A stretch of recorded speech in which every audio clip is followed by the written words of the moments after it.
हरिओम. भगवद्गीताबोध योगदास श्री जयगणेश जोशी यांनी केलेले निरूपण. अध्याय 17. श्रद्धात्रय विभाग योग. ओम श्री परमात्मने नमः. अथ सप्तदशोऽध्यायः. जय योगेश्वर. परमात्म्याला नमस्कार. अध्याय 17, श्लोक क्रमांक 1.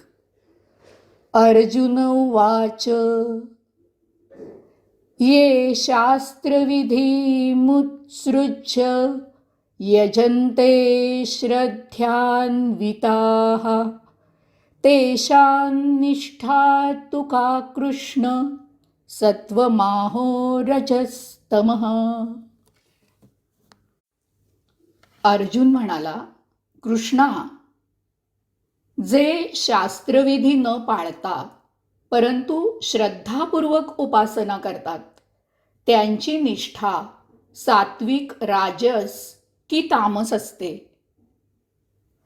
श्लोक क्रमांक अध्याय 16 श्लोक क्रमांक 23 मध्ये भगवंत श्री म्हणतात की जो शास्त्र वचनांना झुगारून देऊन मनमानी करतो त्याला सिद्धी प्राप्त होत नाहीत किंवा सौख्यही मिळत नाही आणि परमगतीही मिळत नाही.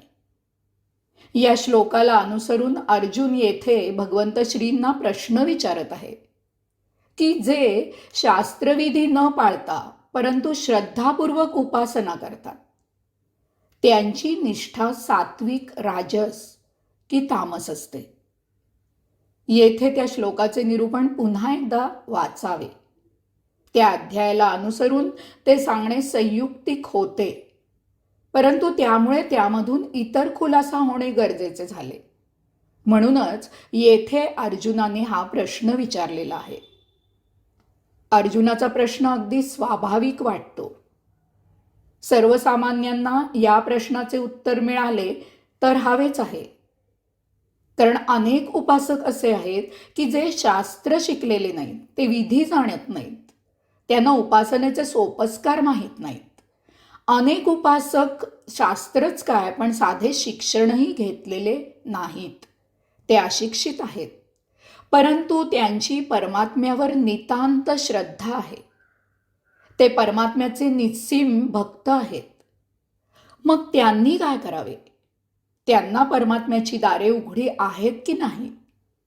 त्यांना उपासना करून परमात्मा प्राप्त होतो की नाही?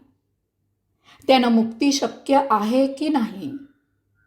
की अमुक पदवी असल्याशिवाय या जागेसाठी अर्ज करू नये असा भौतिक जगतातील कायदा अध्यात्मातही लागू आहे?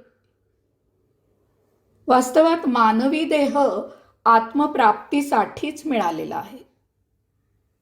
मानवी देहात परमात्म्याचे भान यावे, आपला मूळ स्रोत ज्ञात व्हावा आणि मानवाने सृष्टीलीला अनुभवायला सुरू केलेली ही यात्रा पूर्ण करावी किंवा सायुज्य मुक्त होऊन येथेच समाजसेवा, प्रभू सेवा करावी अशीच भगवंत श्रींची इच्छा आहे.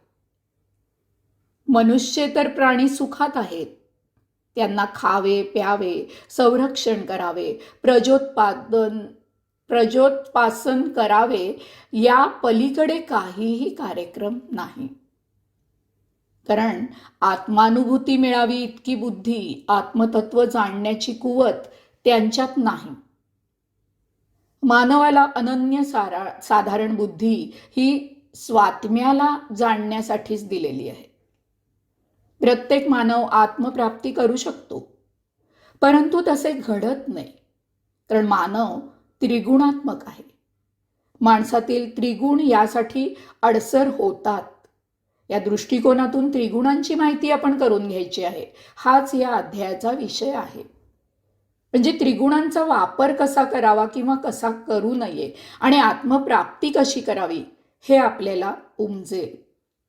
येथे शास्त्राचा प्रश्न नाही, येथे ज्ञानाचा प्रश्न नाही.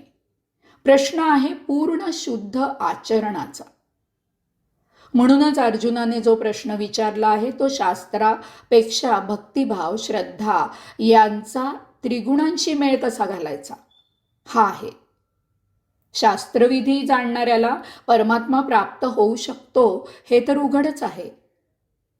आध्यात्मिक शास्त्र यासाठीच लिहिली गेली आहेत. प्रश्न उरतो तो मानवी देह धारण केलेला आहे आणि तरीही भजन पूजन, पूजा अर्चा, कीर्तन नर्तन, शास्त्रविधी, मंत्रतंत्र वगैरे काहीही माहीत नाही. परंतु भावभक्ती आहे, श्रद्धा आहे अशा मानवांचा. याचे उत्तर भगवंत श्री या अध्यायात देत आहेत. हरिओम.